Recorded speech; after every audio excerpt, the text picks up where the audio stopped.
actos jurídicos. Firmar contrato, administrar bienes y demás.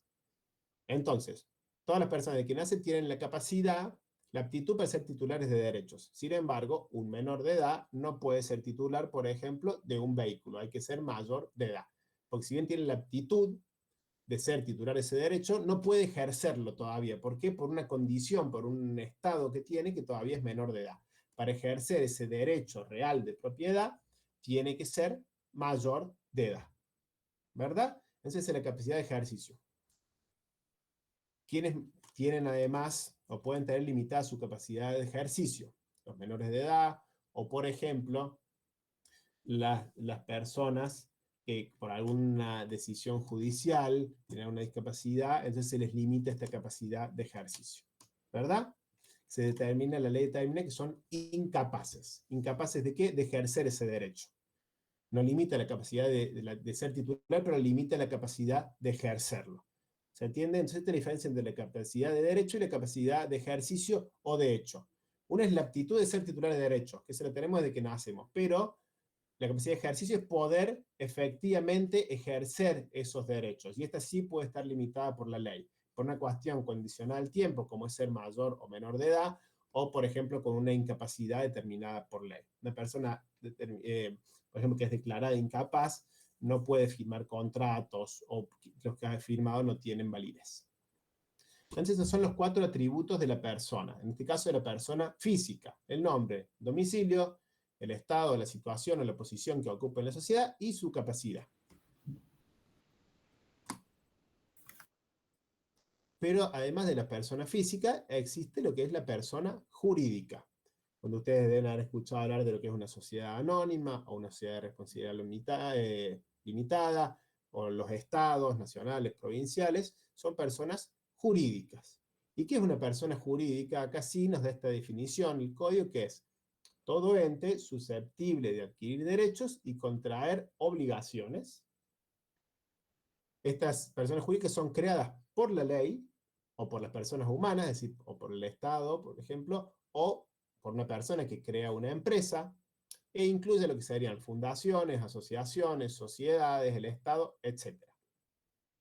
¿Desde cuándo existen o cuándo comienza? Recuerden que la persona humana, la existencia comenzaba con la concepción. Bueno, esto existe desde que se constituyen las personas jurídicas y pueden adquirir derechos y contraer obligaciones como si fueran personas. Es decir, por ejemplo, cuando una sociedad anónima puede comprar bienes y tener derechos reales sobre bienes que son de esa sociedad, de esa persona jurídica. Por ejemplo, un supermercado que tiene una flota de vehículos o que tiene un inmueble. A su vez pueden contraer obligaciones, es decir, pueden tomar deuda, pues esta sociedad, estas personas jurídicas, pueden tomar un préstamo en un banco, ¿verdad? Entonces, al igual que las personas humanas, pueden adquirir derechos y contraer obligaciones. Esas son las personas jurídicas. Pero tienen algunas diferencias con la persona humana. Tenemos los atributos, algunos van a coincidir: el nombre, que está acompañado generalmente con el tipo de sociedad, si una sociedad anónima, una SRL, una sociedad sin fines de lucro, lo que sea. Tienen que tener también domicilio, capacidad, pero tienen que tener otros elementos, como son el patrimonio.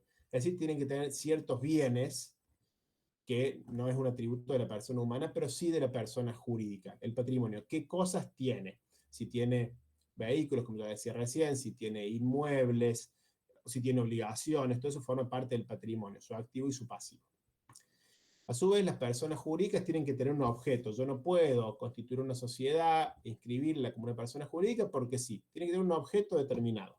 Por ejemplo, si yo creo una sociedad anónima para fabricar matrices para la industria automotriz, ese es el objeto de esa sociedad. Si quiero hacer otra cosa, tendré que crear otra sociedad o ver cómo significa, pero tienen un objeto determinado. Las personas jurídicas tienen un objeto determinado. Y también tienen una duración planteada a la hora de su constitución. Se establece una duración determinada.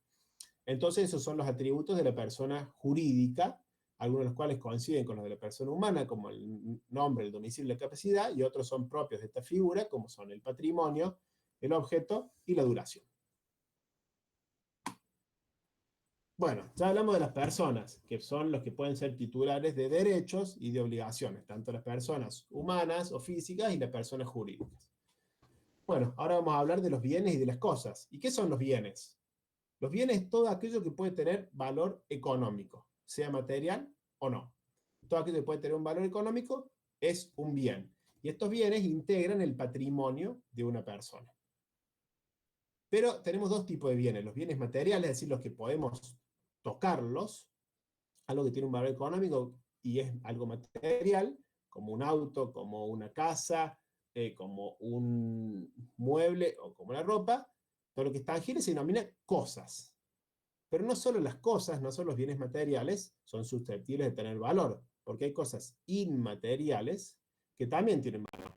Como por ejemplo los derechos de autor sobre una obra artística, por ejemplo, sobre una canción, sobre un poema. Ahí existen derechos de autor que son intangibles, pero tienen valor. También, por ejemplo, las llaves de negocio. Escucharon hablar de las llaves de negocio, que es algo intangible, pero que tiene un valor. Entonces, son bienes y forman parte del patrimonio de personas. Lo mismo las patentes. Si yo tengo algo patentado, hice un invento y lo patenté, y tengo esta patente con todos los derechos que la misma ostenta, esto tiene un valor económico. Por eso los bienes, es decir, los elementos susceptibles de tener valor, se dividen en los bienes materiales, que se llaman cosas, y los bienes inmateriales. Bueno, ahora vamos a hablar de las cosas. ¿Cómo se dividen, cómo se clasifican las cosas? Las cosas consideradas en sí mismas y en relación a las personas. Una es la cosa aislada, digamos, y otro, cuál es el vínculo entre las personas y las cosas. Entonces, las cosas consideradas en sí mismas, yo voy a hablarles rápido de esta clasificación. Tenemos las cosas muebles e inmuebles. Inmuebles es lo que yo no puedo mover, por su naturaleza o por excesión, por el suelo o porque alguien lo puso ahí, como que construyó una casa y ya ahora se transformó en algo inmueble. O las cosas muebles, que son las que yo puedo trasladar de un lugar a otro. Tenemos las cosas fungibles y no fungibles. ¿Qué significa esto? ¿Qué es este término? Si algo es fungible, yo puedo reemplazarlo por otro de la misma especie. Por ejemplo, esta lapicera que yo tengo acá, es una lapicera Bic azul. Le voy a decir, sí, eso es fungible porque esa puede ser reemplazada por otra Bic azul exactamente igual. ¿Qué es algo no fungible? Algo que no puede ser reemplazado por una cosa igual, como una obra artística o algo único. Ahora, acá hay un tema, ¿no? Porque esta lapicera Bic azul es fungible. Yo les digo, pues hay un montón, hay miles, entonces se puede reemplazar. Pero si esta lapicera Bic azul fue la que usó, por ejemplo, no sé, un artista, Charly García, para escribir una canción específica y un documento de eso, esta lapicera es no fungible porque es única, porque es la que usó, o la camiseta que utilizó Maradona en el Mundial 86. Sí, hay un montón de camisetas de Argentina iguales, pero esa que usó Maradona es no fungible. Entonces la fungibilidad tiene que ver si yo puedo reemplazar las cosas con una de la misma especie o no. Significa que sea fungible o no. Después tenemos las cosas que pueden ser divisibles o indivisibles. Divisible es lo que yo puedo partirlo, subdividirlo sin alterar la sustancia. Tengo un montón de arena, sí lo puedo dividir en bolsitas de arena. Y algo indivisible es algo que no puedo dividirlo sin alterar la sustancia. Tengo un auto, bueno, es indivisible. Si lo corto, lo rompo. Las cosas principales, accesorias, principales son las que pueden funcionar por sí mismas, accesorias son las que para funcionar dependen de otra cosa. Enajenables o no enajenables significa si yo puedo vender eso o no puedo venderlo. Algo enajenable es algo que puedo vender, algo no enajenable es lo que no puedo vender. Por ejemplo, si alguien me dona algo a mí, puede haber una cláusula de enagibilidad o de no enagibilidad que me prohíbe vender eso. Y consumibles o no consumibles, consumibles son las cosas que cuando las utilizamos una vez ya se acaban, y no consumibles son las que no se desgastan, no se consumen con el uso. Esa es la clasificación de las cosas consideradas en sí mismas. Y ahora la otra clasificación es las cosas en relación a las personas. Y aquí tenemos las cosas de dominio público y de dominio privado. Privado de las personas o público del Estado. Entonces, ¿qué son las cosas del dominio público? Las que son de todos, de todas las personas que forman parte de la sociedad, de todos los argentinos. ¿Qué son? El mar, los ríos y los lagos. Las calles, los caminos, las plazas y el patrimonio histórico y cultural. Esas cosas son del dominio público, pertenecen a toda la sociedad, por eso podemos utilizar las plazas, los ríos, los mares, ¿verdad? Y esas cosas que son de dominio público son inenajenables, inembargables, imprescriptibles. ¿Qué significan estas tres palabras tan raras? Inenajenables, que no se pueden vender. El Estado argentino, el Estado brasileño no puede venderle un río al Estado colombiano. Son inenajenables. Inembargables. Por ejemplo, supongamos que un Estado tiene una deuda con otro país, con el Banco Iberoamericano de Desarrollo, con el Fondo Monetario Nacional. Bueno, esos bienes no pueden ser embargados, no se los pueden quitar como parte de una deuda, ni se pueden poner como garantía de esa deuda. No puede venir alguien a quedarse con una calle por una deuda del Estado. Son inembargables. Imprescriptibles es que no prescriben por el paso del tiempo. No tienen fecha de caducidad. Esos son los bienes del dominio público, lo que son de todas las personas, digamos. Luego tenemos los bienes del dominio privado, que puede ser del dominio privado de las personas, de los particulares, o del dominio privado del Estado. ¿Qué es esto? Por ejemplo, hay vehículos o inmuebles que son del dominio privado del Estado. Y no porque sea del Estado significa que yo puedo agarrar ese vehículo e irme porque yo formo parte de la sociedad. No. Son del dominio privado del Estado, son de la Secretaría de Cultura, del Ministerio de Infraestructura. Son del Estado, pero del dominio privado. Y después tenemos las cosas que son de los particulares, ¿verdad? Los vehículos, los inmuebles que son de las personas. Bueno, hemos definido personas, hemos definido bienes, hemos definido cosas. Y vamos a ver lo que es un concepto muy importante dentro de lo que es el derecho, que son los hechos y los actos jurídicos. Los hechos se dividen en hechos naturales o humanos. Los hechos naturales son los que ocurren sin intervención del hombre, y los hechos humanos son los que ocurren con la intervención del hombre. Los hechos naturales pueden tener consecuencias jurídicas o pueden no tenerlas. Vamos a un ejemplo. Un hecho natural con consecuencias jurídicas. El nacimiento de una persona. La persona nace y va a nacer, por más que el hombre, sin que intervenga el hombre, y va a haber un nuevo sujeto de derecho, una nueva persona, y ese nacimiento va a tener consecuencias jurídicas, derechos de familia, un montón de cosas, ¿verdad? O puede haber hechos naturales sin consecuencias jurídicas. Por ejemplo, que llueva. El hecho natural no tuvo consecuencias jurídicas. Ahora, si hubo una gran lluvia, hubo una inundación, esa inundación ocasionó destrozos, o hubo una luz de la montaña y hubo ese hecho natural tuvo consecuencias jurídicas. Entonces tenemos hechos naturales con y sin consecuencias jurídicas. Y tenemos hechos humanos. Y dentro de los hechos humanos tenemos lo voluntario, lo que hacemos a propósito, digamos, y lo que hacemos de manera involuntaria. A su vez, los hechos voluntarios podemos definirlos como actos lícitos o actos ilícitos. Ilícitos son los que implican un delito o un cuasidelito, algo contrario a la ley, una contravención, un ilícito. Robar, por ejemplo, o que sin querer hacer algo ilícito. Pero tienen que ver con un delito. Y después tenemos los actos voluntarios lícitos que hacemos la persona, a propósito, digamos, o con intención, y que están dentro de lo que permite la ley. Esos actos que hacemos pueden tener o no consecuencias jurídicas. Por ejemplo, si yo firmo un contrato, ahí es un acto voluntario lícito y es un acto jurídico. ¿Por qué? Porque tiene consecuencias jurídicas. A través de la firma de ese contrato yo me estoy comprometiendo a realizar algo. Acto voluntario lícito con consecuencias jurídicas. Un simple acto lícito es algo que yo hago que no es contrario a la ley, que es un acto voluntario lícito, pero no tiene consecuencias jurídicas, como salir a regar el jardín de mi casa. ¿Está bien? Entonces así clasifican los hechos naturales humanos. Los naturales pueden o no tener consecuencias jurídicas, y los hechos humanos se clasifican en voluntarios e involuntarios, lícitos e ilícitos. Y los actos que tienen un fin jurídico inmediato se llaman un acto jurídico. Entonces, ¿qué es un hecho jurídico? Un acontecimiento, una situación que produce el nacimiento o la creación, la modificación o la extinción de situaciones o relaciones jurídicas. Esa es la definición de hecho jurídico. Vamos a centrarnos ahora en los actos jurídicos, que es lo que realizamos las personas. Es un acto voluntario, porque las personas lo hacen adrede, lícito, que tiene por fin inmediato la adquisición, modificación o extinción de relaciones o situaciones jurídicas. ¿Qué es esto simple, esto tan complicado? Cuando firmo un contrato, yo firmo un contrato para alquilar una casa. Es un acto que yo estoy haciendo, lícito, que tiene un fin jurídico inmediato. ¿Cuál es el fin jurídico? Que a través de ese contrato de locación yo voy a adquirir el derecho de usar ese inmueble con todas las obligaciones que conlleva, que voy a tener que pagarle al dueño una determinada suma de dinero y eso. Ese firma, ese contrato es un acto jurídico, porque es un acto voluntario, liso, que tiene un fin jurídico inmediato. ¿Entienden? Entonces, eso es un acto jurídico. Entonces, estos hechos voluntarios humanos que estamos hablando recién, para que tengan validez, tienen que tener dos tipos de elementos. Primero, el elemento interno que se llama, que es la persona que lo esté realizando, tenga tres características: discernimiento, intención y libertad.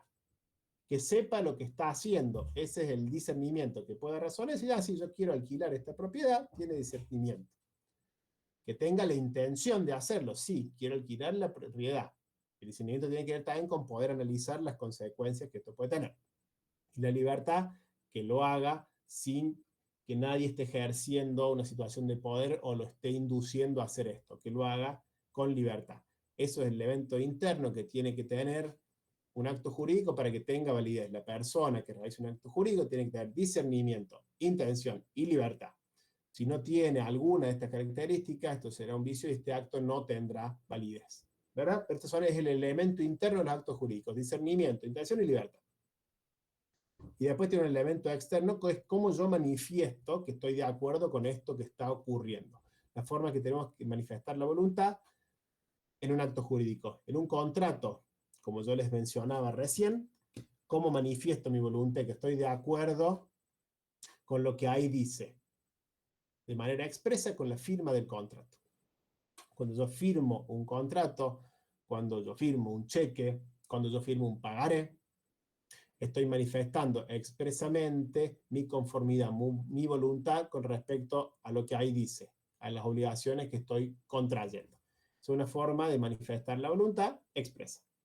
Pero en los actos jurídicos no es la única forma de manifestar la voluntad. Por ejemplo, existe la forma de manifestación de la voluntad tácita o por el silencio. Cuando a mí me llaman a reconocer una firma, por ejemplo, en un juicio, y yo no voy, se considera que estoy expresando y estoy de acuerdo con lo que ahí dice, estoy diciendo que esa firma es mía. Entonces, en ese caso, por el silencio, estoy manifestando mi voluntad. También esta cuestión expresa que yo les decía recién no es solamente a través de la firma, ¿no? Esa es una cuestión escrita. También puedo manifestar mi voluntad de manera oral o por signos. Por ejemplo, en un remate. Si yo tengo un remate judicial, vieron que es eso, donde hay alguien que hay un bien y dice quién da más, precio, demás, la gente levanta la mano. Cuando yo estoy levanto la mano dentro de un remate, estoy expresando mi voluntad y esto es un acto jurídico. ¿Verdad? Y una manifestación de la voluntad tácita es, por ejemplo, cuando, ¿se acuerdan lo que vieron con el ingeniero Maruenda de la firma de un pagaré? Perfecto. Yo contraigo una deuda con alguien, le firmo un pagaré y esa persona se lo queda. Tiene ese documento con el cual me puede exigir que yo le pague. Si esa persona me devuelve el pagaré o lo rompemos, es una manifestación de la voluntad tácita que está terminando con esa obligación. Esas son las formas de manifestar la voluntad. Entonces, los actos jurídicos tienen que tener un elemento interno y un elemento externo.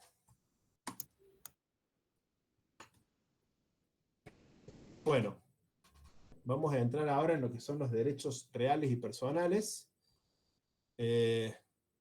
Si quieren vemos esta parte y después tomamos un recreo, o si hacemos el corte ahora. No sé qué parecen, si tomamos 5 minutos ahora o después. No sé, Raúl, Fernando, si me ayudan, ¿qué les parece? Bueno, José, normalmente ya estamos en una hora, o sea que si Una querés hora. podés hacer un pequeño recreo, si te queda bien la filmina. Sí, perfecto. Tomamos entonces 5 minutos, son las y 36, a las y 41 arrancamos de vuelta. Bueno, Dale, perfecto. estoy de acuerdo. Ay, no sé si vale la pena, José, que menciones la diferencia que existe entre dolo y culpa, porque cuando hablas de actos voluntarios, involuntarios, yo no sé si vale la pena mencionarlo o no. La verdad que es muy extenso el tema, no quiero cargarte, pero Eh, lamentablemente, en realidad, lo que tiene que ver con la intencionalidad o no la intencionalidad, está bien que está tipificado en el derecho penal, ¿no? Pero por ahí, si lo quieres mencionar, sí, si sí, te Raúl. encaja en algún lado, si te Sí, sí, encaja. sí, no hay ningún problema, lo mencionamos, parece bien.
¿Se ve Sí, bien? se ve bien, profe. Sí, perfecto, listo. Bueno, algo que me quedó pendiente recién, que hay resaltado el ingeniero Amada, es lo que es el dolo. Yo pasé medio de largo por eso, pero ¿qué es el dolo? El dolo es la acción consciente y deliberada de cometer un acto ilícito. Yo tengo intención de hacer eso. Yo vuelvo al ejemplo del auto que choqué hace un rato, ¿verdad? Si yo choqué ese auto a propósito para generar un daño contra una propiedad o una persona, ahí hay dolo, hay intención. Si no lo hay, no habrá dolo, lo cual no impide que no haya cometido el daño. Pero eso es algo importante de aclarar. Bueno, hablamos de las generalidades del derecho, de las normas, de lo que es el Código Civil y Comercial, definimos a las personas, hablamos de los bienes y de las cosas.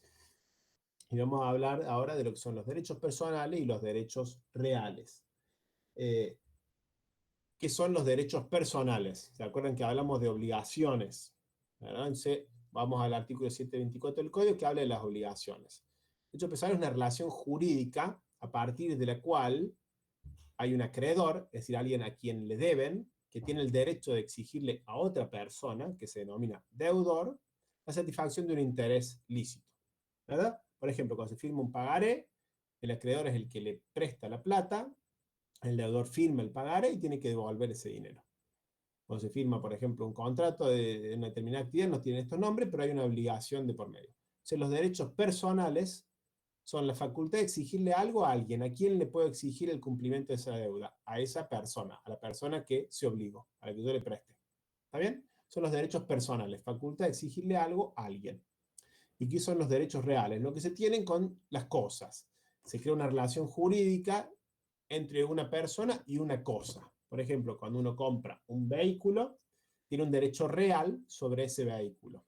Paga el vehículo, se lo van a dar, se va a hacer una transferencia, se va a inscribir en el registro de la propiedad del automotor a nombre de esa persona y va a tener un título que acredite este derecho real que usted tiene sobre este vehículo. Entonces, los derechos reales tienen dos elementos, el sujeto y el objeto del derecho, la cosa. En este caso, ese auto o esa casa. Los derechos personales tienen tres elementos, un sujeto activo o acreedor, un sujeto pasivo o deudor y un objeto, una obligación que tiene que cumplir. El sujeto pasivo tiene que cumplir con ese objeto para liberarse de la obligación. Y esos son los derechos personales. Entonces los vamos a analizar un poquito, según su naturaleza. ¿Qué son los derechos reales? Ya lo dijimos. Lo que tenemos sobre las cosas, lo que se tienen directamente sobre una cosa.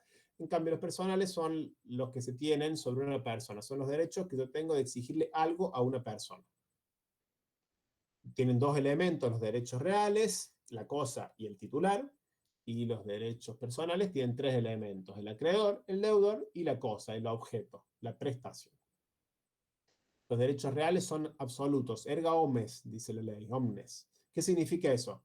Que esto es mío ante todas las personas. Yo tengo ese derecho real, ese título que acredita que soy el dueño de ese vehículo y es oponible a todos. Si alguien tiene ese auto, si alguien me lo quita, me lo roba, lo que sea, yo puedo recuperarlo. ¿Por qué? Porque tengo esto que es oponible a todos.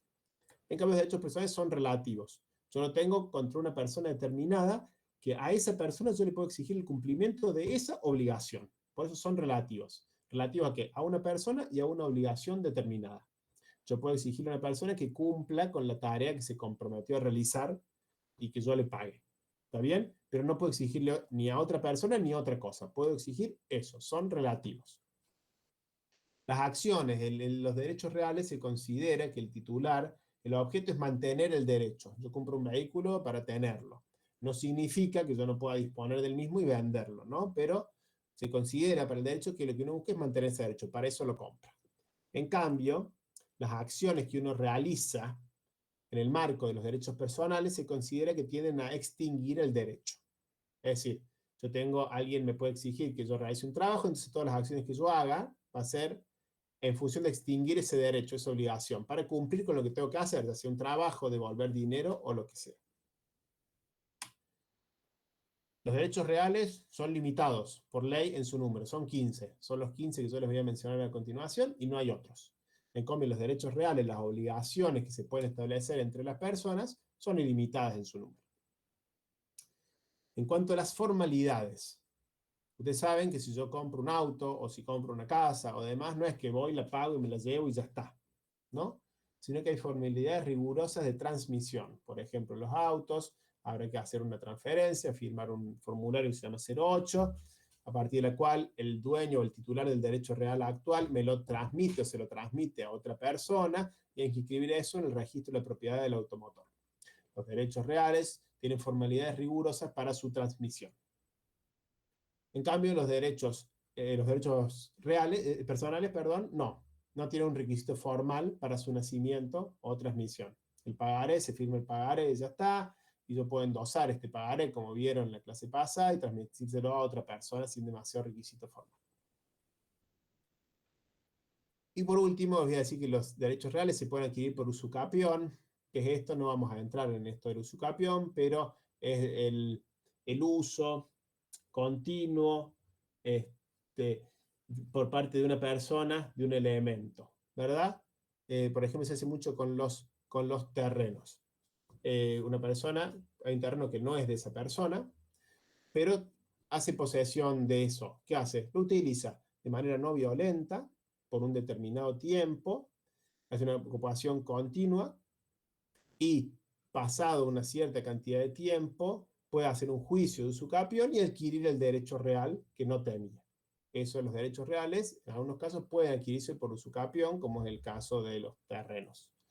No vamos a hablar mucho más que eso. En cambio, los derechos personales no se adquieren por usucapión. Y el plazo, los derechos reales, lo que yo tengo sobre las cosas, tienen una duración ilimitada. Ni no se distinguen por el uso. Yo tengo un derecho real sobre este vehículo que estamos usando como ejemplo, sobre una casa, y no es ilimitada la duración, acá en Argentina. En cambio, los derechos personales suelen tener una duración limitada en el tiempo y opera la prescripción liberatoria. Yo tengo una obligación, tengo que pagar este pagaré, tengo que cumplir con la obligación. Pero si no me lo exigen y no lo cumplo y paso cierto tiempo, me libero de esa obligación. Eso es en lo referente al plazo de lo que son los derechos personales y los derechos reales. Bueno, vamos a hablar ahora de los derechos reales, de lo que yo tengo sobre las cosas. Como yo les dije, los derechos reales son limitados en su cantidad, los que establece la ley. Son y no hay más. 1, 2, 3, 4, 5, 6, 7, 8, 9, 10, 11, 12, 13, 14, 15. Y esos son todos los derechos reales que tenemos. No como los derechos personales, que ya son ilimitados porque refieren a las obligaciones que se pueden establecer entre las personas. Entonces, ¿cómo se clasifican estos derechos reales? Estos derechos reales sobre las cosas. Primero, los derechos reales sobre cosa propia o los derechos reales sobre cosa ajena. Es decir, los derechos que yo tengo sobre cosas que son mías, que soy el titular, y los derechos sobre cosas ajenas son derechos que yo tengo sobre bienes cuya titularidad corresponde a otra persona. Entonces, tenemos derechos reales sobre cosa propia y sobre cosa ajena. ¿Cuáles son los derechos reales sobre cosa propia? El dominio, ya lo vamos a ver un poquito ahora a continuación. Pero ¿qué es? Por ejemplo, cuando yo compro un vehículo, tengo el dominio, ¿verdad? O el condominio, que es un derecho real que yo adquiero, que me permite usar, gozar y disponer de ese bien dentro de los límites que establece la ley. Dominio es si ese auto de mi ejemplo es de una sola persona, condominio si lo compran entre dos o entre tres. Los condóminos tienen una parte de un todo indivisible. No vamos a dividir el auto en dos o en tres, pero los tres tienen un derecho real sobre ese auto. Es un condominio. Otro derecho real sobre cosa propia es el PH, la propiedad horizontal, donde yo tengo un derecho real sobre partes privativas y partes comunes. El caso de los departamentos, por ejemplo, donde compro un departamento y no solo compro el departamento mío, sino lo que corresponde al uso del palier, del ascensor y de las partes comunes, de los pasillos que corresponden a todos los propietarios de departamentos de ese edificio. Hay otros derechos reales sobre cosa propia que establece la ley, como los conjuntos inmobiliarios, que es como un régimen de propiedad horizontal especiales, por ejemplo el de los countries y demás, que implica partes privativas, es decir, lo que es mío y de nadie más, y partes comunes, de uso común a todos los propietarios. También hay derechos reales en lo que corresponde al cementerio parque, cuando compro una parcela, a los tiempos compartidos, que son, es obvio que, por ejemplo, yo compro un tiempo compartido, compro 15 días de una propiedad en el Brasil, eso es un tiempo compartido. ese departamento, se le vende a un montón de personas, ¿y qué me da ese derecho real? El derecho real de usar esa propiedad durante 15 días al año. Eso es un tiempo compartido, que también es un derecho real. Los conjuntos inmobiliarios, como son, por ejemplo, los parques industriales, son otro derecho real sobre cosa propia, y el derecho de superficie. Esos son los derechos reales sobre cosa propia. Ya vamos a ver un poquito más en detalle algunos de ellos. Y después tenemos los derechos reales sobre cosas ajenas, es decir, cosas que son de otra persona, pero que, sobre los cuales yo puedo tener un derecho real. Como por ejemplo, vamos a ver los principales, el usufructo. ¿Qué es el usufructo? Que yo puedo usar y gozar y disponer algo, un bien, que no es mío, que es de otra persona, porque esa persona me dio un derecho real de usufructo. Esto es muy común acá en Argentina. Supongamos que los padres quieren dejarle una propiedad al hijo y que no tenga los problemas de herencia y sucesión cuando se muere. Dice, bueno, directamente yo te la doy ahora y ya está. Pero, supongo que es la casa donde viven los padres de esta persona, o el padre o la madre. Yo te lo dejo, pero hasta que yo me muera es mío. Y lo sigo usando yo, y si lo alquilo la plata va para mí, y hago lo que quiero con él, sin alterar la sustancia. No lo puedo demoler porque ya es tuyo, pero eso es el usufructo. Es un derecho real de usufructo. Puedo usar y gozar, es decir, puedo usarlo, puedo alquilarlo, sin alterar la sustancia de ese bien. Eso es un derecho real de usufructo. Después tenemos lo que es un derecho real de uso. Entonces yo, por ejemplo, tengo una casa y se lo quiero prestar a otra persona. Entonces, constituyo con esa persona un derecho real de uso que le permite usar esa casa. ¿Puede disponer, como el caso del usufructo, y puede alquilarla? No, porque es de uso, ¿verdad? Y también tenemos el derecho real de habitación, que es similar, nada más que tiene que ver con los frutos. Por ejemplo, si yo le presto a alguien, le doy un derecho real de uso de una casa que tiene un limonero, no puede vender los limones, pero sí los puede consumir. En cambio, el de habitación no puede tocar nada, puede habitar y nada más. Y esos limones son míos, pero no los puede ni siquiera consumir. ¿Está bien? El usufructo, supongamos, podría vender esos limones si quiere. Entonces, estos son derechos menos plenos, pero son derechos reales sobre cosas ajenas, sobre cosas que no son mías, pero que yo tengo, que me permiten realizar ciertos actos con esas cosas. Y después tenemos el derecho real de servidumbre. ¿Qué es una servidumbre? En la servidumbre tenemos un inmueble dominante y un inmueble sirviente. Damos un ejemplo muy sencillo, que es la servidumbre de paso. Supongan ustedes que tienen un terreno que no tiene acceso por ningún lado, salvo por el terreno del vecino. Entonces yo necesito pasar sí o sí por el terreno del vecino para llegar a mi casa. Entonces el vecino me da a mí un derecho real de servidumbre, una servidumbre de paso. ¿Qué es eso? Es un derecho real que yo tengo que me permite pasar, me autoriza pasar por el inmueble del vecino para llegar a mi casa. ¿Puedo hacer otra cosa del inmueble del vecino? No. Simplemente eso. Pero eso es una servidumbre. Hay un montón de servidumbres que uno puede constituir. Supongan, les voy a dar otro ejemplo, que yo tengo mi casa y tengo una pileta. Y el vecino tiene una casa de una planta, no hay problema. Pero yo no quisiera que en el futuro construya otra planta el vecino, porque se hace una segunda planta, desde la ventana de arriba va a ver mi pileta, y yo no quiero que vea eso. Entonces le digo, miren, podemos constituir una servidumbre de vista, una servidumbre de no construcción, que está bien, yo constituyo esa servidumbre, y que hace el vecino no va a poder construir más de un piso. ¿Por qué? Pues yo tengo un derecho real de servidumbre de que él no puede hacer eso. ¿Está bien? A cambio, ¿qué recibirá el vecino? Un pago. No es algo coercitivo, es algo voluntario, que él acepta. Yo puedo decir, che, te puedo pagar cierto dinero, y con ese pago vos te comprometés a no construir un segundo piso. Eso se llama una servidumbre, y con eso estamos. ¿Se entiende? Eso es un derecho real que yo tengo de exigirle que él no construya, un derecho real que tengo sobre su propiedad.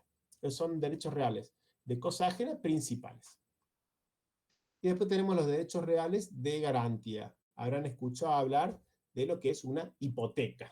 Si tengo mi casa, pero está hipotecada. ¿Qué es eso? Que mi casa, o que alguien tiene un derecho real de garantía sobre mi casa. Por ejemplo, ¿cómo funciona esto? El banco me da un crédito para que yo compre esta propiedad. Yo tomo esa casa, compro la propiedad, le inscribo mi nombre y le voy pagando, le voy devolviendo al banco en cuotas este crédito que me dio. Pero ¿qué pasa si yo no devuelvo? El banco tiene un derecho real de garantía sobre mi casa. Mientras yo pague, no hay ningún problema, el banco no puede hacer nada. Si yo no pago, la garantía es mi casa. Entonces puede rematarla para cobrarse esa deuda. Eso es un derecho real de garantía, una hipoteca. También tenemos derecho real de garantía de cosas muebles. Habrán escuchado decir, este auto no se puede transferir porque está prendado. ¿Qué significa esto? Que ese auto, en este ejemplo, que ese bien mueble, está puesto como garantía de un crédito. Entonces, supongan que alguien tiene una deuda con una persona y dice, bueno, pero vamos a constituir una prenda sobre este auto, que quede en poder del deudor, ¿no? Que le va a ir devolviendo el crédito a esta persona, lo que le prestaron. Pero si no cumple, si el deudor no le paga al acreedor, el acreedor puede agarrar el auto, rematarlo y cobrarse la deuda. Eso es una prenda, un derecho real de garantía sobre cosas muebles. Esa prenda depende que sea el bien. El vehículo es un bien registral que cuando se toma la prenda queda en posesión del deudor. Hay otras cosas muebles que cuando van en garantía de un crédito pasan a manos del acreedor, como es el caso de los empeños. Lo puede hacer que yo voy a una tienda de empeños y digo, bueno, tengo este reloj, me das plata y te doy como garantía este reloj. Bueno, me da un cierto monto, pero en ese caso, el bien que es la garantía, que es el reloj, pasa a manos del acreedor y se lo queda el acreedor. Cuando yo le devuelvo la plata, me devolverá el reloj. ¿Se entiende? Eso depende en manos de si es una prenda con inscripción registral o no. Pero son derechos reales de garantía. Y por último, le menciono la anticresis. Bueno, se lo menciono muy rápidamente, un derecho real de garantía que me permite explotar un determinado bien hasta que se sale de una deuda y después vuelve a manos del dueño original. Supongamos que yo tengo una deuda con una persona, yo te debo la plata y no te la puedo pagar. ¿Sabes qué? Te doy este departamento. Vos alquilalo durante un determinado tiempo, cobrate esa deuda y cuando te lo hayas cobrado me lo devolves. Bueno, pero ¿cómo hacemos eso? ¿Cómo le damos un marco formal a eso? A través de un contrato de anticresis. Entonces, esta persona, firmamos un contrato de anticresis en el cual esta persona a la que yo le doy el departamento tiene un derecho real de anticresis sobre esta propiedad que es mía, lo puede alquilar y percibir lo que se va produciendo y una vez saldada la deuda me lo devuelve. Son derechos reales de garantía. Entonces así clasifican los derechos reales, lo que se tienen sobre cosa propia y sobre cosa ajena. De cosa ajena tenemos los principales y los de garantía o accesorios. Bueno, vamos a hablar ahora del dominio. ¿Se acuerdan que el primer derecho real que yo les dije? Bueno, el dominio. ¿Qué es el dominio? Es un derecho real, el más amplio de todos, que me permite usar, gozar y disponer de la cosa, objeto del derecho, dentro de los límites que establece la ley. Por ejemplo, una propiedad. Yo compro una propiedad, le inscribo, está mi nombre, tengo un derecho real, la puedo usar. La puedo gozar, ¿qué es eso? La puedo alquilar, o hacer con la propiedad lo que quiera. Y disponer, ¿qué disponer? La puedo vender, se la puedo donar a alguien, lo que sea, porque es mía. Eso es el derecho más amplio, el dominio, que es un derecho real que me permite usar, gozar y disponer eso. Dentro de los límites que establece la ley. Yo no puedo hacer lo que quiera con algo porque es mío, porque hay límites establecidos por la ley. Yo me compro un auto y yo hago lo que quiero. No, yo tengo que cumplir con la ley y puedo utilizarlo de determinada manera. ¿Y cuáles son los caracteres de ese dominio perfecto que estamos hablando? Absoluto, es mío y de nadie más. Absoluto, es por la totalidad. Exclusivo, es mío y de nadie más. Y perpetuo, como decía, los derechos reales son ilimitados, es por tiempo ilimitado. Son los caracteres del dominio. Yo compro este vehículo y tengo el dominio absoluto, es mío, exclusivo y perpetuo. ¿Qué significa absoluto? Usar, gozar y disponer material y jurídicamente dentro de los límites que establece la ley. Material, usarlo, venderlo, lo que sea, y jurídicamente puedo hacerle prendar este auto que yo le estoy diciendo. Perpetuo no tiene límite en el tiempo. Y exclusivo es mío y de nadie más. Dos personas no pueden ser dueños de una misma cosa por el todo. ¿Se acuerdan que les hablé recién del condominio? Sí, dos personas son titulares de una misma cosa, que tienen una parte indivisa, pero no son titulares por el todo, sino que son titulares de una parte. Por ejemplo, compramos un auto y es de dos personas y decimos que es 50 y 50, bueno, la mitad de ese auto es de cada uno. Bueno, pero este dominio perfecto tiene algunas limitaciones que se pueden imponer, ¿verdad? Y se llaman limitaciones al dominio. Por ejemplo, las restricciones administrativas y de uso. Hay ciertas propiedades, hay han visto, por ejemplo, en el centro de la ciudad, que es mi casa, yo la compro y demás, pero hay alguna reglamentación, porque es patrimonio histórico, por lo que sea, que dice que yo no puedo, por ejemplo, pintar la fachada de determinada manera, o que no la puedo tocar. Es una restricción administrativa, ¿verdad? El Estado dice que sí, este bien es tuyo, pero limita mi dominio absoluto. Yo, una casa, normalmente podría pintar el color que quiero. Bueno, esta no se puede pintar, o porque está en una parte de la ciudad este, que, que las casas tienen que tener determinadas características, o porque es patrimonio histórico, por ejemplo. O puede ser por razones sanitarias, que pongan una determinada cuestión en mi propiedad, por razones estéticas, además. Son normas administrativas que limitan mi derecho absoluto. ¿Está bien? El carácter exclusivo, ¿se acuerdan que yo dije exclusivo? Que es mío y de nadie más y yo hago lo que quiero. Pero bueno, tenemos la servidumbre, ¿se acuerdan que yo había hablado recién? Cuando yo le doy una servidumbre de paso a una persona en mi inmueble, estoy afectando ese carácter exclusivo, porque ya no es mío y de nadie más, sino que hay una persona que tiene un derecho real sobre mi inmueble de pasar. ¿Este es el único ejemplo de servidumbre? No. Por ejemplo, en los campos muchas veces tiene que pasar un gasoducto o un electroducto. ¿Vieron las torres de alta tensión? Bueno, entonces se constituye una servidumbre. ¿Está bien? Entonces el dueño del campo le da un derecho real de servidumbre para que hagan esta línea de alta tensión o para que pase este gasoducto. Estas servidumbres, las servidumbres pueden ser voluntarias o coercitivas, es decir, voluntarias si yo lo hago porque quiero, coercitivas porque el Estado me obliga. Si va a haber una línea de alta tensión que pasa por mi campo, es coercitiva, lo cual no significa que no me vayan a pagar, ¿no? Pero yo voy a tener que constituir esa servidumbre de manera obligatoria. O sea, las servidumbres afectan el carácter exclusivo, ya no es mío de nadie más, sino que de alguien que puso la torre de alta tensión. No solo la torre en el caso de las torres de alta tensión, sino también el camino para llegar a la torre y hacer mantenimiento. ¿Y qué afecta el carácter perpetuo de que es mío para siempre? Como dice la perpetuidad, la expropiación. ¿Qué es la expropiación? Que el Estado puede sacarme este derecho, digamos. Puede decir, bueno, tu propiedad en realidad la necesitamos por una cuestión de utilidad pública, así que se la vas a tener que ceder al Estado. Lo cual no significa que el Estado no me vaya a pagar esa propiedad, ¿verdad? Pero significa que me expropió. Algo que era mío, ahora ya no es más mío. Lo tomó el Estado y me expropió. El Estado es el que puede hacer esto, o puede ser una empresa autorizada por el Estado, pero tiene que haber tres características para que esta expropiación se pueda dar. Tiene que ser una razón de utilidad pública, eh, tiene que estar calificado por ley, es decir, tiene que haber una ley a través de la cual esto esté reglamentado, y me tienen que indemnizar, es decir, me tienen que pagar. Tiene que haber una indemnización que tenga que ser previa, justa y en dinero. Esto lo tienen más desarrollado en el manual de cátedra, porque hay muchos ejemplos de expropiaciones. Yo les digo, por ejemplo, vieron ahora que la avenida Maipú, pasando Colón, se ha ensanchado. Para ensancharla tuvieron que demoler varias propiedades.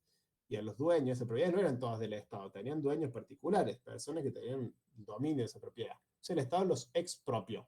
Esto fue utilidad pública, hacía falta aumentar el tamaño de ese corredor, se expropió a esas personas, se calificó por ley, se pagó una indemnización previa, justa y en dinero, pero esto afecta el carácter perpetuo, lo que era mío, yo no tenía intención de venderlo, pero ahora no tengo otra opción, tengo que sí o sí venderlo. Hay muchas consideraciones respecto a esto, como por ejemplo la indemnización. Puede ser que esta indemnización entre el Estado y el dueño se pongan de acuerdo en cuál es el monto y se pague, puede que no se pongan de acuerdo y tendrá que intervenir el Tribunal de Tasaciones. A su vez, tiene que ver qué se considera en esta indemnización.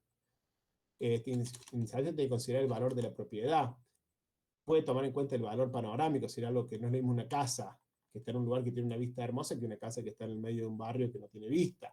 Valor histórico, no es lo mismo si esa casa ocurrió algún hecho histórico relevante, si tiene que ver con el patrimonio cultural o si no ocurrió. Todo eso se tiene que tener en cuenta en la indemnización.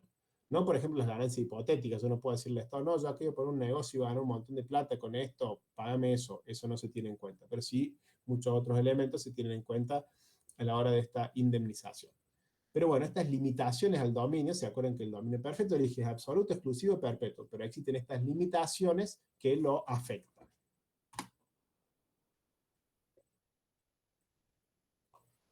Vamos ahora un poquito más en detalle, ya lo mencioné, de los derechos reales sobre cosa ajena, principales. ¿Se acuerdan que era usufructo, uso y habitación? Usufructo es el más amplio de todos, y lo que establece el artículo 2129 del Código Civil y Comercial es que es un derecho real que me permite usar, gozar y disponer de un bien ajeno sin alterar la sustancia. Como les dije, cuando los padres por ahí le transfieren un bien a nombre de los hijos, pero se quedan con el usufructo. Es de ellos, lo pueden usar, si lo alquila, lo pueden alquilar y quedarse con los frutos de ese alquiler hasta que se mueran. Si después que se mueran, ahí sí ya es el derecho pleno el del hijo. El derecho de uso permite usar y gozar esta cosa, esta cosa que es objeto del derecho dentro de los límites establecidos por la ley, pero es menos pleno. No lo puedo alquilar, no lo puedo explotar comercialmente. El usufructo sí lo puedo hacer. Y el derecho de habitación solo permite morar en un inmueble. No puedo hacer nada más. No puedo alterar nada de la sustancia ni percibir los frutos. Acá está el ejemplo del limonero que yo les decía. No puedo tocar los limones del árbol que está al fondo. En el caso de uso sí, pero no los puedo vender. Vamos a ir un poquito más ahora en detalle sobre las servidumbres. ¿Se acuerdan que hablamos? Es un derecho real entre dos inmuebles y le concede al titular del inmueble dominante una utilidad sobre el inmueble sirviente. ¿Está bien? Entonces, por la forma de uso pueden ser continuas o discontinuas. Una servidumbre continua es algo que se ejerce constantemente sin la intervención humana. Por ejemplo, el gasoducto, un desagüe o el electroducto. Las discontinuas requieren la acción humana para su ejercicio. Ejemplo, la servidumbre de paso. Yo no paso todo el tiempo. Le hace falta que yo pase, por eso es discontinuo. Servidumbres aparentes significa que se ven. Por ejemplo, un electroducto. Veo la torre de alta tensión, veo los cables. Las no aparentes no se ven. Por ejemplo, un gasoducto que va por abajo de la tierra, o por ejemplo, esta prohibición de construir que yo les decía. ¿Verdad? Que yo le dije a mi vecino que no puede construir y tenemos constituido una servidumbre para que él no construya una segunda planta, bueno, esa no se ve, es no aparente. Por su acción, se califican positivas y negativas. Positivas implican que puedo hacer algo, como por ejemplo, pasar. Negativas significan que no puedo hacer algo, que me tengo que abstener de hacer algo, como por ejemplo, construir un segundo piso. Pueden ser voluntarias o coercitivas. Voluntaria es cuando yo lo hago porque quiero. Supongamos la servidumbre de paso, volvemos a ese ejemplo que yo les decía recién. Pongamos que el vecino de atrás puede llegar a su terreno, pero que la calle está muy rota y es difícil llegar y por eso me pide a mí y yo voluntariamente le hago una servidumbre de paso. Pero me puedo negar, ¿está bien? Porque él tiene otro acceso. En cambio, supongamos que él no tiene otro acceso a su terreno que no sea por mi terreno, esa es coercitiva y lo voy a tener que dejar pasar, quiera o no. ¿Se entiende? Ese es simplemente un ejemplo, pero pueden ser voluntarias o legales. En caso de lo que yo decía de los electroductos, bueno, son coercitivos, tengo que hacerlo, tengo que cederles ese espacio. Y a su vez pueden ser por la titularidad reales o personales. Personales, por ejemplo, si yo le constituyo una servidumbre paso a favor de una determinada persona. ¿Está bien? Es decir, bueno, volvemos al ejemplo de esta persona que tiene un inmueble atrás del mío, que la calle está muy difícil, y bueno, está bien, te dejo pasar a vos. Vos, Juan Pérez, te constituye una servidumbre personal para que pases. Pero el resto de las personas que van a tu casa, no, que vayan por otro lado. Y reales o prediales es cuando yo la constituyo para todas las personas que van a ese predio. Y los derechos sobre cosas ajenas, accesorios o de garantía, como hablamos recién, era la hipoteca, la prenda, el anticresis, yo ya se los mencioné, pero vamos un poquito más. La hipoteca es eso, ¿qué significa que un bien esté hipotecado? Que alguien tiene un derecho real de garantía sobre mi propiedad, y que si yo no cumplo con una obligación, va a poder ejercer ese derecho, el cual será tomar esa propiedad, rematarla y cobrarse la deuda. Las hipotecas se constituyen sobre bienes inmuebles o sobre bienes muy grandes como un buque. Son accesorios, ¿por qué? Porque dependen de una obligación principal, de esta deuda que yo tenga. Son un derecho real sobre cosa ajena, ¿por qué? Porque el acreedor no es el dueño del inmueble, pero tiene un derecho. Si yo no cumplo con la obligación, puede ejercer ese derecho. No tienen desplazamiento porque el inmueble se queda en poder del deudor, no se lo entrega al acreedor. Y hace falta una escritura pública para su constitución. Inscribirla en los bienes hipotecados se inscribe en el registro. Cuando alguien va al registro de la propiedad, averiguar cómo está un bien, dice, sí, acá está el bien, es de tal persona, pero tiene una hipoteca, un derecho real de garantía a favor de tal otra persona. Como les decía, los otros derechos reales de garantía sobre cosas accesorias es la prenda, que es un derecho real de garantía sobre cosas muebles.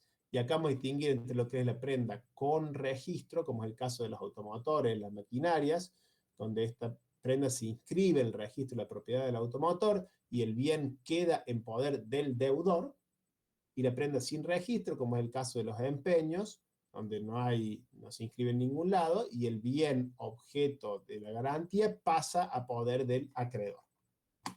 El contrato de anticresis, ya se los expliqué recién, es cuando una persona le da un derecho real a otra de explotación de un determinado bien para que perciba los frutos por un tiempo para imputarlo a la deuda y después se lo devuelva. Y en este punto quiero distinguir entre lo que es fruto y producto. ¿Qué es el fruto? El fruto es lo que yo obtengo de algo sin alterar la sustancia. Un fruto inmobiliario, por ejemplo, es que yo alquilo un departamento. No se altera la sustancia, no se altera el departamento y yo percibo un fruto. Un fruto natural, por ejemplo, es que yo tengo una plata de limones y saco los limones y los vendo. No altero el árbol. Por otro lado, el producto es el que sí altera la sustancia. Supongamos, vamos al mismo árbol que yo tengo de limones, saco los limones, los vendo, es un fruto, son renovables, no altero la sustancia.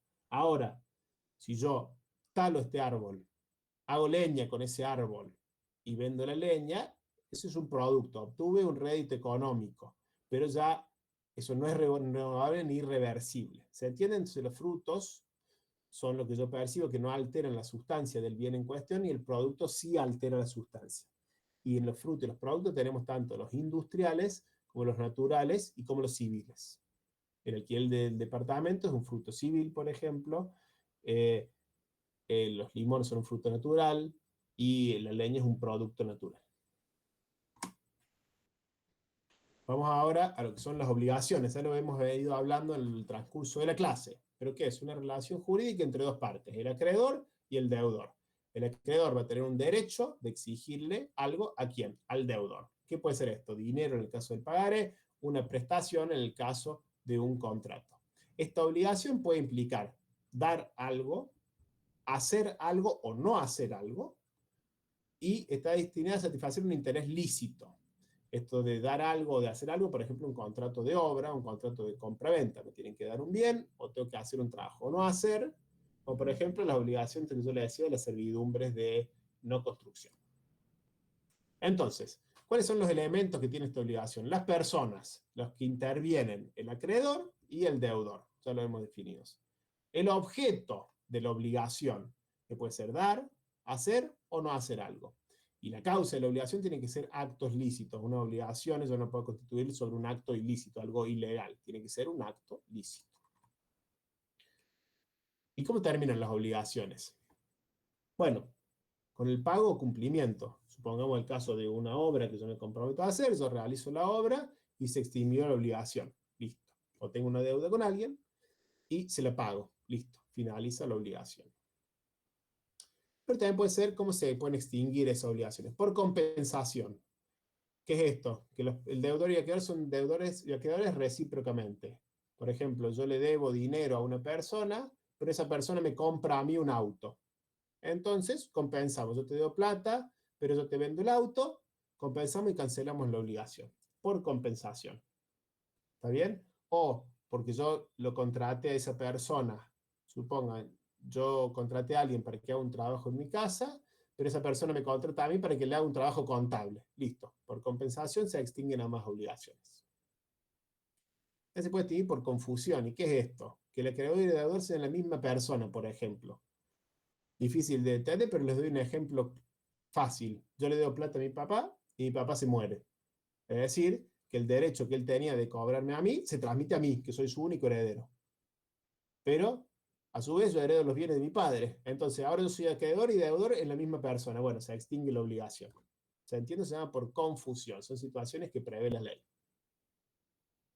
Siempre hay lo que es dación en pago, que es que se cambia la obligación en otra para extinguirla en un momento. Yo le debía plata a una persona. Y esa era mi obligación, devolverle ese dinero. Y resulta que no tengo ese dinero o tenía un compromiso que tenía que devolver tantos dólares y no tengo dólares. Bueno, la cambiamos la obligación porque en vez de dólares me devuelvas pesos o me devuelvas euros. Listo. Cambiamos la obligación y me das esa otra nueva obligación y la saldamos en el momento. Se llama dación en pago. Y la innovación es cuando la obligación se extingue porque se la reemplaza por otra para prorrogarla en el tiempo. Supongamos que yo había firmado un pagaré y ese pagaré vencía el día de hoy, 17 de septiembre de 2025, y te lo tengo que pagar. Decimos, che, no te puedo pagar, no puedo cumplir con la obligación. Decimos, bueno, no importa. Vamos a cancelar esta obligación generando una nueva. Un pagaré que en vez de pagarlo hoy, 17 de septiembre de 2025, tenés que pagarlo el 17 de septiembre del 2026. Se llama novación. Se extingue la obligación porque se reemplaza por otra para prorrogarla en el tiempo. También se extinguen por renuncia. Puede ser que yo le dé a plata a alguien y esa persona diga, no me pagues. Ya está, renuncio a mi obligación, dejaremos esto registrado y ya está. Por imposibilidad de cumplimiento, supongamos que yo tengo un contrato firmado con una persona y esa persona muere, o esa persona tiene un accidente y queda incapaz, bueno, se extingue por imposibilidad de cumplimiento, o por prescripción, por el paso del tiempo. Yo tenía una deuda con alguien, no le cumplí, pero pasó el tiempo y prescribió. Es como las deudas con los impuestos, ¿vieron? Que uno no paga los impuestos, pero me pueden reclamar los impuestos durante un cierto plazo, pero pasados 7 años generalmente, ya no me lo pueden reclamar más porque esa deuda prescribió. Yo tenía que cumplir, no lo cumplí, pero no me reclamaron en el momento, prescribió la deuda. Entonces son las formas en las que se extinguen las obligaciones. ¿Qué son las obligaciones? Un derecho personal, que implican a un deudor y a un acreedor. ¿Estamos bien hasta ahí? ¿Alguna duda? Sí, sí, todo bien. Muy bien. Bueno, ya hablamos de obligaciones, vamos ahora a hablar de los contratos, que es algo que vamos a ver muy seguido en la vida profesional y no solo en la vida profesional. Muchos de ustedes serán de otra ciudad, muchos de ustedes vivirán en un inmueble alquilado y hay un contrato, por ejemplo, de alquiler en ese caso. Entonces ya han tomado contacto con lo que es un contrato. ¿Qué pretendemos nosotros con esto que le damos acá? Que redacten un contrato, no, eso no compete a nosotros, pero sí que puedan interpretarlo y puedan analizarlo y puedan ver las responsabilidades y posibles consecuencias que implica lo que se incluye en un contrato. Entonces, el contrato cuando varias personas, dos o más, se ponen de acuerdo en una declaración de voluntad destinada a arreglar sus derechos. Dos personas se ponen de acuerdo en algo, yo me comprometo a realizar un trabajo, el otro a pagarme y firmamos un contrato. ¿Y cómo lo define el Código Civil? Es un acto jurídico mediante el cual dos o más partes manifiestan su consentimiento para crear, regular, modificar o transferir o extinguir relaciones jurídicas, patrimoniales, porque tienen que ver con el dinero. Vamos a desglosar un poco esta definición. Pluralidad de personas, dos o más partes, que se ponen de acuerdo en algo. Realizar un trabajo, pagar una cierta cantidad de dinero, constituir una sociedad o lo que sea. Es un acuerdo de voluntades para arreglar sus derechos. Eso, de ahora en más, vamos a tener que cumplir lo que diga ese contrato. Estamos de acuerdo con lo que dice ese contrato, lo firmaremos, pero eso es un contrato, un acuerdo de voluntades que uno firma, ¿se acuerdan? Dice, es un acto jurídico. ¿Por qué? Porque lo firmo con discernimiento, con intención y con libertad.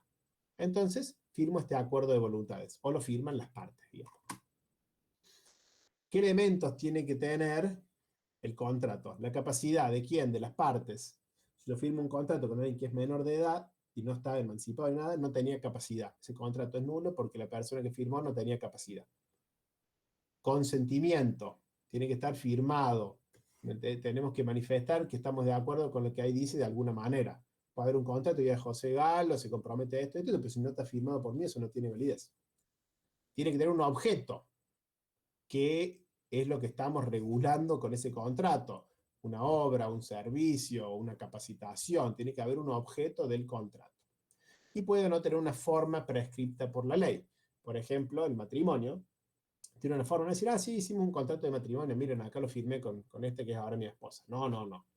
El matrimonio, el contrato que tiene una forma prescripta con la ley y tengo que hacerlo de esa forma y tengo que cumplir con los requisitos que establecen. Si no, ese contrato no tiene validez.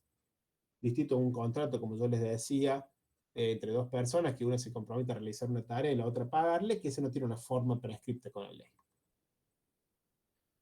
Entonces, esos son los elementos. ¿Y cómo se clasifican los contratos? Unilaterales o bilaterales, según si tengan una o más partes obligadas. Un contrato unilateral, por ejemplo, es una donación que alguien le dona a otra persona. Esa persona se compromete a donar los bienes, pero solo esa se está obligando. Los contratos bilaterales son los que ambas partes tienen obligaciones recíprocas. Por ejemplo, un contrato de obra o un contrato de servicio en el cual yo me comprometo a realizar una obra y la otra parte se compromete a pagarme. ¿Está bien? Se pueden ser unilaterales o bilaterales. Pueden ser gratuitos, pueden ser onerosos. Gratuitos si no va a haber un pago, onerosos si va a haber un pago de por medio. Conmutativos o aleatorios. ¿Qué tiene que ver esto? Tiene que ver con la ocurrencia de un hecho posterior a la celebración del contrato. ¿Qué lío esto que dije? Bueno, conmutativos es real. Yo sé lo que tengo que hacer. Yo tengo que realizar esta obra, tengo que realizar, por ejemplo, una matriz de uso industrial de tales características y la otra persona me tiene que pagar. A la hora de constituir el contrato, los dos sabemos cuáles son nuestras obligaciones y las vamos a realizar. Eso es un contrato conmutativo. Un contrato aleatorio es el que está sujeto a la ocurrencia de un hecho posterior a la celebración del contrato para que entre en vigencia. Por ejemplo, un contrato de seguros o, por ejemplo, jugar a la lotería. Que yo tengo un boleto, es un contrato. ¿Está bien? Y yo voy a poder cobrar la lotería si me la gano.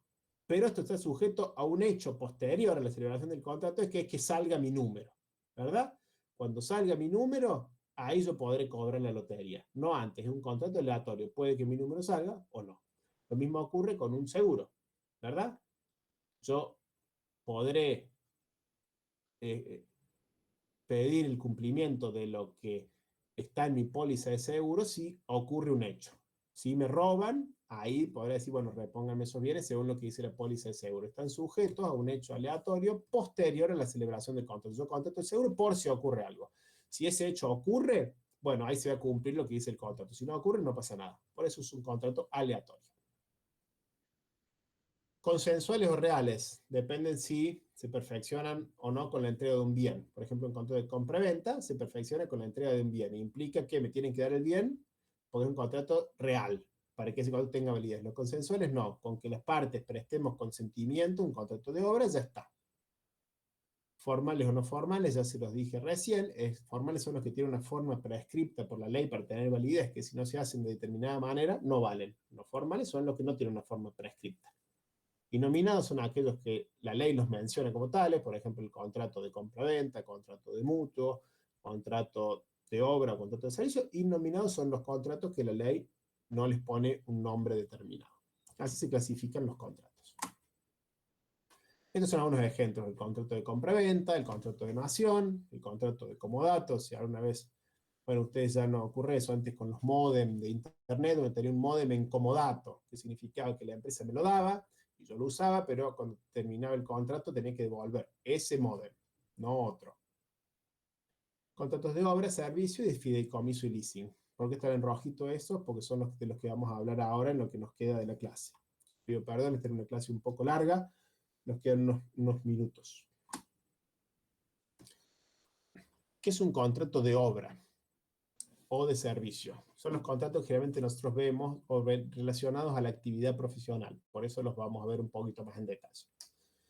Hay contrato de obra. ¿Qué dice la ley? ¿Qué dice el Código Civil y Comercial en su artículo 1251? Que hay contrato de obra o de servicio cuando una persona, ya sea el contratista o prestador de servicio, de manera independiente, se obliga, contrae una obligación a favor de otra persona llamada comitente a realizar una obra material e intelectual o a proveer un servicio.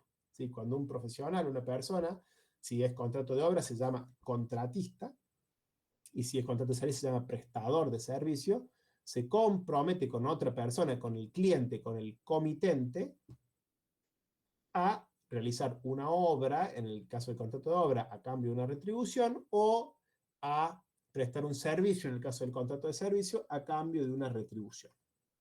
¿Por qué hace esta distinción la ley entre contrato de obra y servicio? Porque la responsabilidad que compete a quien realiza el trabajo es diferente si es una obra o si es un servicio. Ya lo vamos a ver a continuación. Esta obra, de la que hablamos, puede ser una obra material o una obra intelectual, una obra inmaterial. Por ejemplo, una cosa es que yo contrate a alguien para que me haga una casa, y otra cosa es que contrate a alguien para que me haga el proyecto de la casa. El proyecto es una obra inmaterial y esa persona va a tener que responder por ese proyecto. Si yo lo materializo y la casa tiene algún problema, si cae porque había un problema en el proyecto, el contratante va a tener una responsabilidad. Pero, ¿para qué hacemos esta aclaración? Para que ustedes no piensen que toda obra debe ser algo material. También existen las obras inmateriales. ¿Y cuáles son los caracteres del contrato de obra? Es un contrato bilateral. Tiene dos partes que tienen obligaciones recíprocas. El contratista, que tiene que realizar la obra, y de acuerdo a lo previsto en el contrato, y el comitente, que tiene que pagar por la obra. Es un contrato oneroso generalmente, porque implica un intercambio económico, pero podría ser gratuito. Es consensual, porque se perfecciona con el consentimiento de las partes. El contrato tiene validez desde que nosotros nos comprometemos a realizar la obra y a pagar por la misma. Su contrato conmutativo porque las obligaciones son ciertas, no están sujetas a ningún hecho aleatorio. El contrato tiene que hacer la casa y el comitente tiene que pagarle. Es un contrato nominado, porque la ley lo menciona como contrato de obra. Es un contrato no formal, porque no tiene requisitos formales para tener validez. Cualquier cosa que nosotros pongamos ahí, si las partes son capaces, está el objeto y está firmado, tiene validez. Pero bueno, ¿cuáles son las diferencias entre obra y servicio que yo les estoy diciendo y que les digo que es muy importante? ¿Por qué? Porque la responsabilidad que nos cabe como profesionales a la hora de realizar un trabajo. En el caso del contrato de obra, tengo una obligación de resultado eficiente. En cambio, en el caso del contrato de servicio, tengo una obligación de medios. No puedo asegurar el resultado eficiente del trabajo. No puedo asegurarlo. Es imposible. Pero tengo una obligación de medios, de hacer lo mejor posible, de usar toda mi expertise profesional, toda mi experiencia, toda mi formación para que eso salga lo mejor posible. Pero no puedo garantizar el resultado. Entonces, el objeto, en el caso de un contrato de obra, es la entrega de un resultado concreto. La obligación es ejecutar la obra y tiene una obligación de resultado eficiente. Por ejemplo, ahí me contratan para hacer esta matriz, con ciertas características que se va a utilizar en un determinado proceso industrial. Yo tengo una obligación de resultado. Yo no le puedo decir, che, yo hice todo lo posible para que salga bien. No. Esa matriz tiene que salir de acuerdo a las características y tiene que salir para el uso que fue planteado, porque es una obra. Por eso el foco está en entregar el resultado, construir la casa, diseñar un plano, fabricar una pieza. En cambio, en el contrato de servicio, lo importante es realizar la actividad con diligencia, es decir, hacer lo mejor posible, tengo una obligación de medios, pero no puedo garantizar un resultado. Como por ejemplo, una capacitación. Yo voy y les enseño a las personas, trato de, como esto, nosotros tratamos de dar una clase, de dar un curso, pero no puedo asegurar un resultado. Pensamos el caso de un médico que tiene que operar a un paciente. Eso estaría englobado dentro de lo que es un servicio, porque no puede garantizar el resultado, no puede garantizar ni siquiera que el paciente va a salir con vida. Tiene una obligación de medios, de realizar la cirugía, de hacer todo lo posible, pero no puede garantizar un resultado. Por eso está englobado dentro de lo que sería un servicio. Muchas veces el nombre de las cosas nos confunde, ¿no? Porque cuando yo llevo mi auto al service, es una obra, digamos. Si le van a cambiar el aceite, eso el auto tiene que hacerlo, tiene que haber resultado eficiente y el auto tiene que salir andando. No puede decir, nada, hice todo lo posible, ahora el auto no anda. Porque no, tiene una obligación de resultado. Entonces es importante ver esto. Si yo me estoy comprometiendo a un resultado eficiente, será una obra, que puede ser material o inmaterial. Si tengo que realizar una obligación de medios, pero no puedo asegurar un resultado eficiente, estaremos enfrente de lo que es un servicio. ¿Y cuáles son las obligaciones de las partes? El contratista o prestador del servicio, que es el que va a llevar adelante la obra, prestar el servicio. Tiene que hacer las tareas de acuerdo a lo que se comprometió en el contrato. Tiene que cumplir con lo que dice el contrato. Si hay algún cambio, si hay alguna cosa que necesita aclarar y demás, tiene que informárselo al comitente. Y tiene que proveer los materiales para llevar a cabo esa obra, salvo que el contrato diga otra cosa. Por ejemplo, yo tengo que hacer la matriz y bueno, tendré que buscar el acero adecuado, tendré que buscar todos los elementos necesarios, salvo que el contrato diga, por ejemplo, que es el comitente el que va a brindar los elementos o ciertos elementos.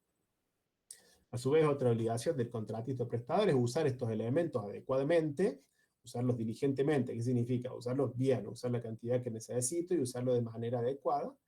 Y tengo que ejecutar esta obra o el servicio en el tiempo establecido, el tiempo conveniente. Si hay alguna demora o algún problema, habrá que ver si es razón de fuerza mayor o no, pero informando todo al comitente.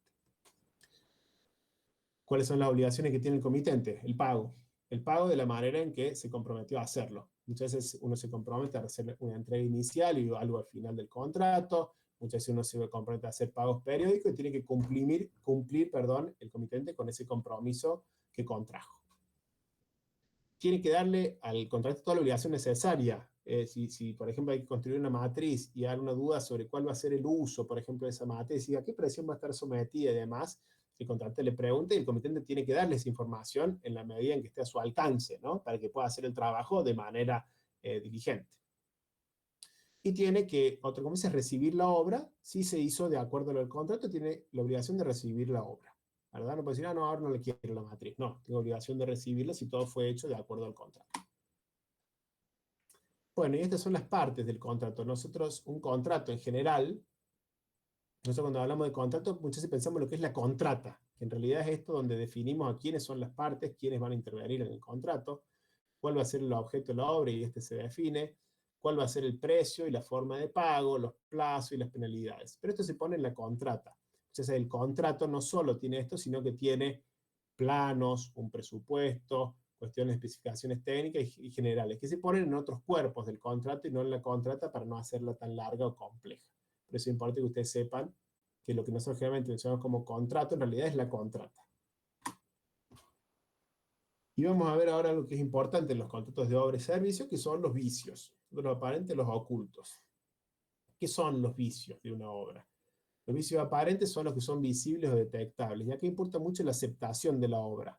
Por ejemplo, yo le llevo esta matriz que hice y se la llevo a mi comitente. Y me dice, che, pero esto acá tiene una rajadura. La estoy viendo, esto no va a salir bien la pieza porque tiene un defecto. Ese es un vicio aparente, se ve. ¿Está bien? Y cuando el comitente me acepta la obra, me libera a mí, contratista, de esos vicios aparentes, porque se veían y no los vio, y listo. En el momento de que se acepta la obra, lo libera el contratista de los vicios aparentes, ¿verdad? Lo mismo con una casa, si alguien construye una casa, y bueno, todo se ve bien pintadito, se ve bien, no hay ningún vicio aparente, se acepta la obra y me libera de los vicios aparentes. No me puede venir a decir después, che, no, el color blanco acá en realidad era más cremita. Bueno, esa obra ya está aceptada y esto era aparente, se veía al momento de la aceptación, así que cuando el comitente acepta la obra, me libera de los vicios aparentes. Pero ¿qué pasa con lo que no se veía? Eso se llama vicios ocultos. Supongamos que me acepta la obra, me acepta la casa, todo muy lindo, vive, y a las 2 semanas empieza a salir agua de una pared, porque se rompió un caño y demás. Yo como contratista no puedo decir, ah, no sé, vos me aceptaste la obra. No, porque eso era un vicio oculto, no se veía al momento de que yo acepté la obra.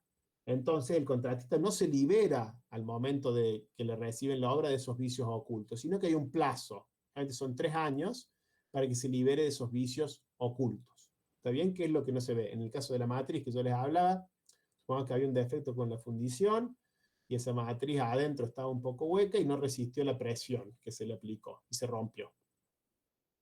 Decir, ah, no sé, vos me aceptaste la obra. No, ese vicio que causó la rotura o el mal funcionamiento no era un vicio aparente, era un vicio oculto. Y los vicios ocultos, el contratista se libera de los mismos recién a los 3 años. Y es responsable por ruina completa de la obra por un plazo de 10 años. Esto es muy importante, ¿no? Hay cuestiones, sobre todo en ingeniería civil, además, que a veces se cae en parte, pasó con un edificio que se cayó la mampostería, en la calle, en el Boulevard San Juan, pasó hace unos meses, y las responsabilidades están muy ligadas a esto. ¿Cuánto tiempo pasó? ¿De quién es la responsabilidad? Entonces, esto es importante respecto a los vicios aparentes y ocultos en lo que refiere a las obras. Por último, y rápidamente, vamos a hablar de los contratos de fideicomiso, y les voy a mencionar el contrato de leasing. Estas son figuras jurídicas bastante complejas. Nosotros no queremos que sean especialistas en fideicomiso, sino que sepan lo que es y quiénes son los intervinientes, porque generalmente son figuras que se utilizan muchas veces en la ingeniería. ¿Qué es un fideicomiso? Y después vamos a ver un contrato de fideicomiso. Un fideicomiso es un acuerdo legal implica 4 partes. Un fiduciante, que es el dueño de los bienes, que se los transfiere a otra persona, que se llama fiduciario. ¿Para qué? Para que se los administre en favor de otra persona que se denomina beneficiario. ¿Está bien? El fiduciante le da los bienes al fiduciario para que se los administre en favor de un beneficiario. Y al finalizar el fideicomiso, que tiene una duración máxima de 30 años, o el plazo que yo establezca en el contrato, 5 o 10 años, por ejemplo, le dé esos bienes el fiduciario al fideicomisario, a un cuarto participante.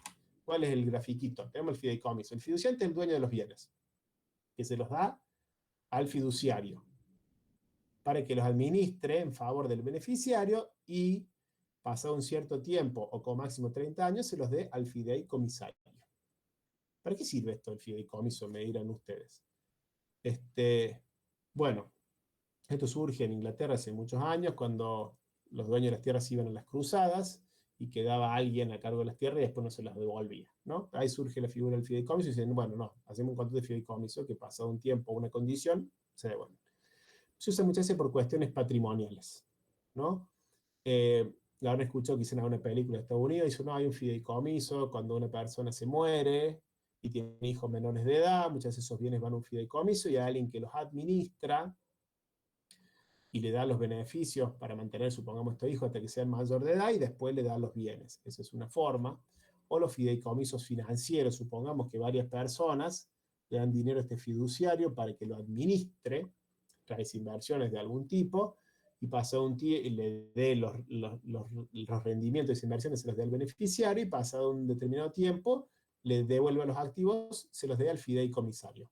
Este fideicomisario puede ser un tercero, puede ser el fiduciante, puede ser el beneficiario, pero nunca el fiduciario. El fideicomisario, que es a quien van los bienes cuando termina un fideicomiso, nunca puede ser el fiduciario.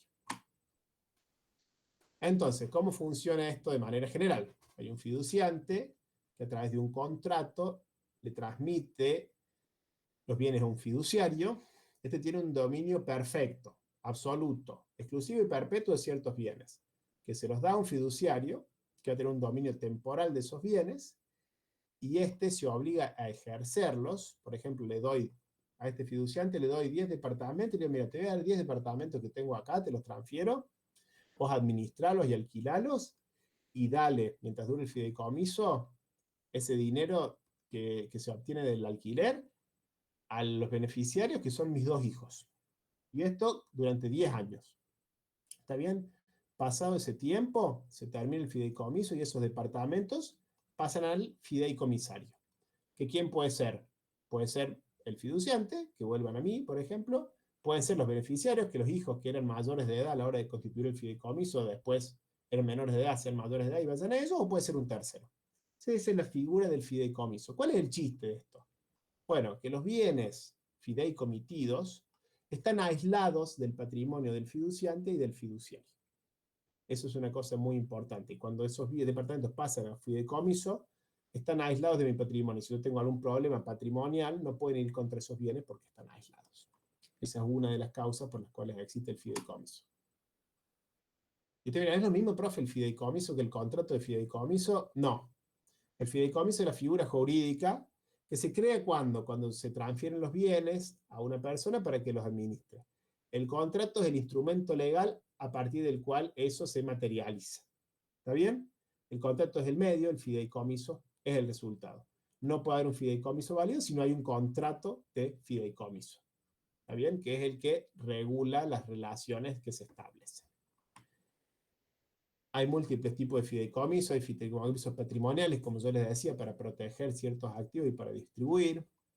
Hay fideicomisos inmobiliarios, esto es muy común, se constituye un fideicomiso para realizar una obra. Supongamos que una persona tiene un terreno y quisiera hacer un edificio, pero no puede, no tiene los medios. Bueno, se arma un fideicomiso, participarán otros bancos, otros intermediarios que lleven a cabo esa obra, y se constituye muchas veces un fideicomiso. Un fideicomiso financiero que tiene por objeto, como yo les mencioné hace un ratito, realizar inversiones, o fideicomisos de garantía. Esto lo tienen más desarrollado en el libro, no se los vamos a tomar en más profundidad que lo que yo les he mencionado, pero es importante que sepan de la existencia de este tipo de contratos. Por último, les voy a mencionar el contrato de leasing. No es más que un alquiler con opción a compra. En Argentina se utiliza para maquinarias muchas veces o bienes de capital. En otros países o en otros continentes como Europa, muchas veces los autos se compran contra el leasing. ¿Y qué es el leasing? Es un contrato en el cual una empresa o una persona puede usar un bien, un vehículo, una máquina, pagando cuotas periódicas, como si pagara un alquiler. pero al final, o pasa un cierto tiempo, tiene la opción de comprar ese bien o de devolverlo. Ese es el leasing. Es una forma de financiar activos. Supongamos que yo necesito un vehículo porque tengo una empresa y tengo que distribuir pan y no tengo la plata. Bueno, hago un leasing. Entonces, como que alquilo ese vehículo, lo voy pagando y pasado un tiempo tengo la opción de comprarlo o devolvérselo a la empresa que me lo alquilo. Eso es el leasing, una forma de obtener activos sin realizar un gran desembolso de capital. Bueno, con eso estaría terminada la clase de hoy. Pido perdón si fui un poco rápido. Eran bastante los temas. José, un par de aclaraciones porque ha habido algunas preguntas. Sí, Espero poderles responder. Perdón. sí, ningún Eh, problema, no, por favor. Respecto a los contratos, quería aclarar que siempre tiene que haber equilibrio en cuanto a las obligaciones de cada una de las partes, derechos y obligaciones, ¿no? Porque, bueno, ustedes habrán escuchado por ahí la frase contrato leonino, que eso en realidad afecta, digamos, lo que tiene que ver con el abuso del derecho, la lesión, o sea, siempre de alguna manera está protegido eso, ¿no? De que no haya una parte dominante en un contrato, ¿no? Más allá de las reformas últimas que se hicieron por los decretos del actual presidente, sobre todo en alquileres, hay cuestiones que siguen y perduran, que son estas que acabo de mencionarles. Respecto al fideicomiso, también quería aclararles que si, porque me preguntaron ahí si eso se podía aplicar a la figura de un padre y un hijo. Bueno, hay que tener cuidado porque hay una cuestión que está por encima, que es el derecho a la legítima fracción que corresponde a la herencia, ¿no? O sea, si en algún caso se está afectando en esa cesión o en ese fideicomiso, digamos, a favor de algún hijo particular, entonces el resto de los herederos puede acudir a la justicia, pedir una reducción para que no se le afecte la parte que corresponde, que es de ley. O sea, no se puede desheredar a través de esta figura. Esto es lo que les quiero más importante mencionar, ¿no? No es una figura que plantea en definitiva ese tipo de abuso, ¿no? Esto es muy importante porque la verdad que por ahí hay cosas que, bueno, lamentablemente no están escritas en la letra, pero surgen de la práctica diaria. Entonces, bueno, con cuidado, siempre que estemos dentro de lo que es una lógica y por eso vamos a hablar oportunamente de lo que es la ética y la moral, porque si no se pierden de vista estas cuestiones que me parece son importantes. Bueno, José, eso es todo por mi lado. Perdón No, la no, por favor. interrupción. Muchas gracias, Raúl. Voy a detener la grabación, si les parece. Y bueno, con eso habríamos terminado la clase correspondiente de hoy, correspondiente a la unidad 6, y quizá quedan algunos temas, o sea, hay pericias que lo tienen en el libro, pero también vamos a hacer una mención en algunas clases siguientes. Bueno, perfecto. Si no hay más nada, José, entonces estamos cerrando ya inmediatamente.